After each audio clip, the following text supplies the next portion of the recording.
আজকে তোমাদের সাথে বন্ধুরা একটা রেসিপি শেয়ার করতে চলে এলাম।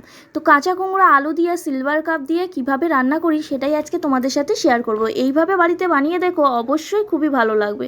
তো কাঁচা কুমড়োটাকে এরকম বড় বড় করে পিস করে কেটে নিয়েছি, আর আলুগুলোকে এইভাবে কেটে নিয়েছি, নিয়ে নিয়েছি 10টার মতো কাঁচা লঙ্কা চিড়ে। এবার দিয়ে দেবো কড়াইতে তেল গরম করতে। তো গরম হয়ে গেলে দিয়ে দেবো 5 ফোড়ন, সামান্য 1 চামচ পরিমাণ, চা চামচের। 5 ফোড়নটা ভালোভাবে হয়ে গেলে এতে কিন্তু অ্যাড করে দেবো পেঁয়াজ। আর এই সময় তোমাদের লক্ষ্য রাখতে হবে পেঁয়াজ আর কাঁচা লঙ্কাটা যাতে ভালোভাবে ফ্রাই হয়ে যায়, মানে পেঁয়াজটা হয়ে যাবে আর সবজি যখন কষাবে তখন কাঁচা লঙ্কাটাও হয়ে যাবে। আর এখানে আমি আগে দিয়ে মাছগুলো ভেজে তুলে নিয়েছিলাম, এগুলো হচ্ছে সিলভার কাপ মাছ।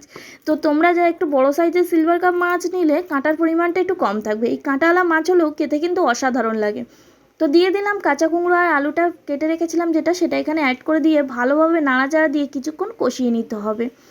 আর এই কাঁচা কুমড়োটা খেতে কিন্তু অসাধারণ ছিল, কারণ মিষ্টি কুমড়ো ছিল যেহেতু, সেই জন্য খেতে কিন্তু ভালো ছিল। তো তোমরা এইভাবে যখন কোনো দিন যদি না খেয়ে থাকো বাড়িতে অবশ্যই বানিয়ে দেখো, ভালো লাগবে। দিয়ে দিলাম স্বাদ অনুযায়ী লবণ, দিয়ে দিলাম হলুদ গুঁড়ো। এবার ভালোভাবে সবগুলোকে একসাথে মিশিয়ে নিয়ে কিন্তু নাড়াচাড়া করে ভালোভাবে কষিয়ে নিতে হবে টাইম নিয়ে।